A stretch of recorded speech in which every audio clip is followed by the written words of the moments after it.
Quando a gente começa a analisar, a gente tem um outro ponto aqui, observando esse trecho. Muitos, então, que estavam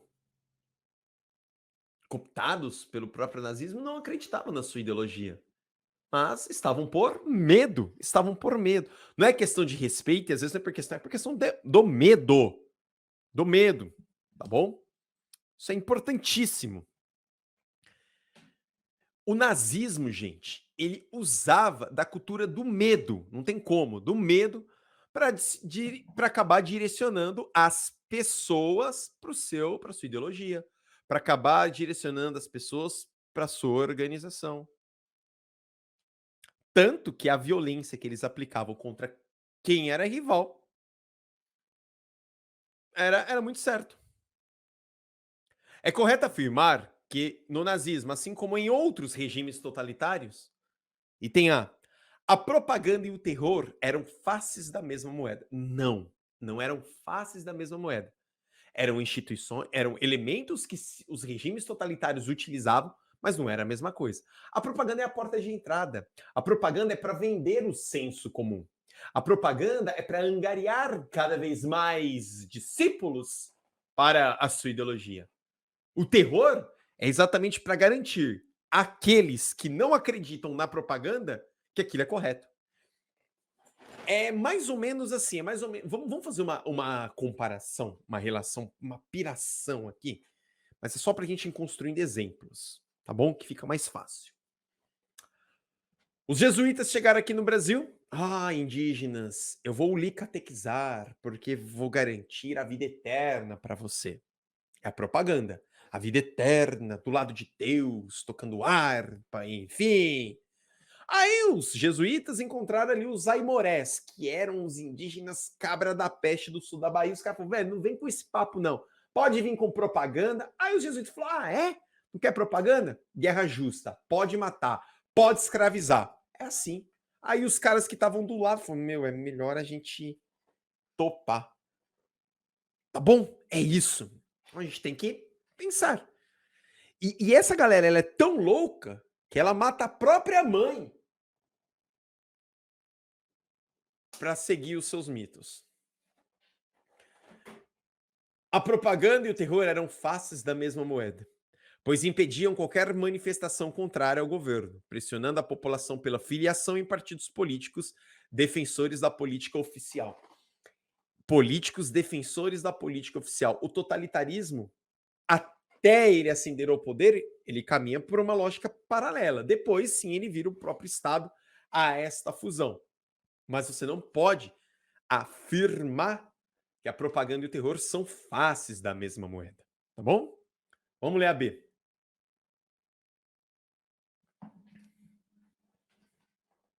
O uso do terror era de fundamental importância, na medida em que pressionava a população para a coletividade das ações.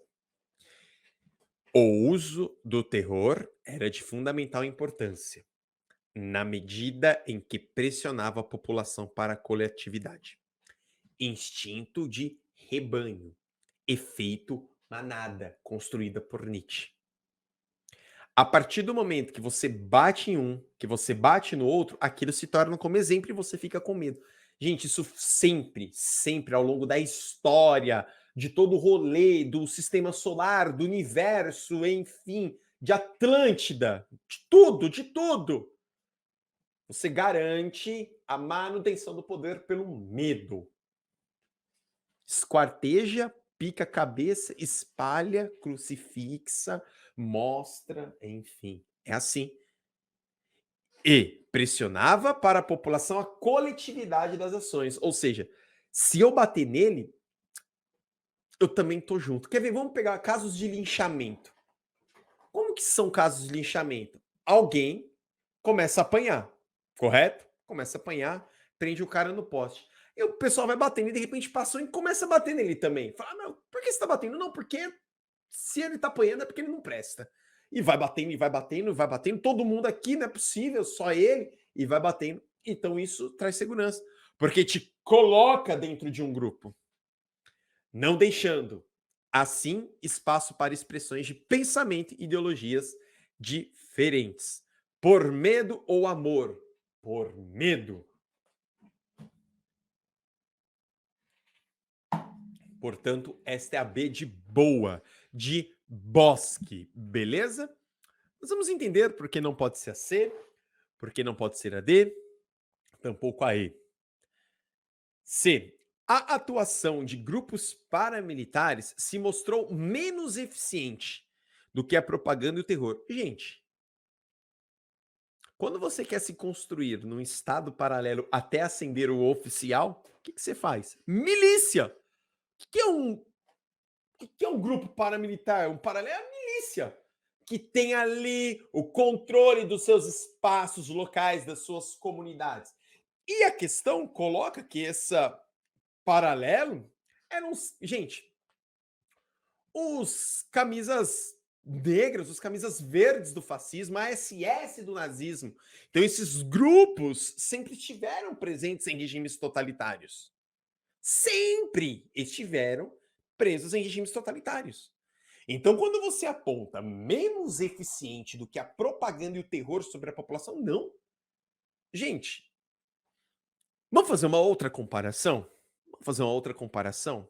Aqui no Brasil, durante a República Velha, porque era sempre o mesmo cabra eleito. Porque você tinha um coronel na região que colocava a arma e falava: você vai votar nele, tá bom?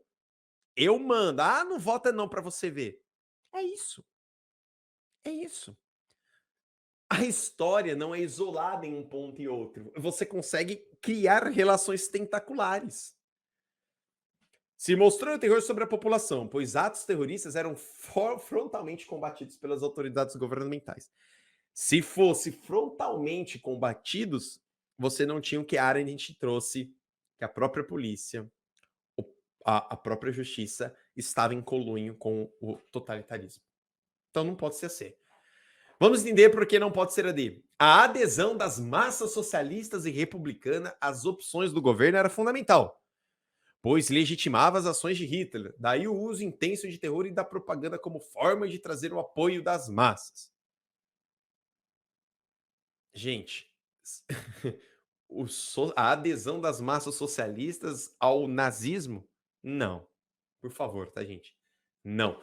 Embora o discurso de Hitler se aplicava, sim, se aplicava com eh, os trabalhadores, se aplicavam com os trabalhadores, era perfeito. Aliás, gente, discursos para se aplicar com o trabalhador é sempre você angariar o sindicato para o seu lado. O que Getúlio Vargas fez em 1937? Em 1937 se inicia o Estado Novo aqui no Brasil, uma ditadura. E no mesmo momento que ele se coloca a ditadura, ele vem e lança a CLT, as leis para o trabalho, ou seja, ele consegue ter toda a massa do seu lado e aí ele se mantém durante 8 anos sobre uma ditadura. Quer dizer, com a ditadura varguista até 1945. Mas é óbvio que a gente não pode virar para D e falar adesão das massas socialistas. Não. A deslegitimação do pensamento contrário era fundamental, pois só assim seria implantada a coletividade necessária para a realização das políticas de bem-estar social defendidas por Hitler e levados a cabo na Itália e no Brasil. Gente, você não poderia deslegitimar um pensamento.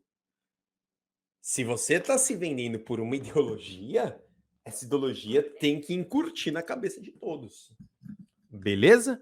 Meus amores e minhas amoras, vamos então para a próxima questão. Anotem aí a B. E para nós fecharmos.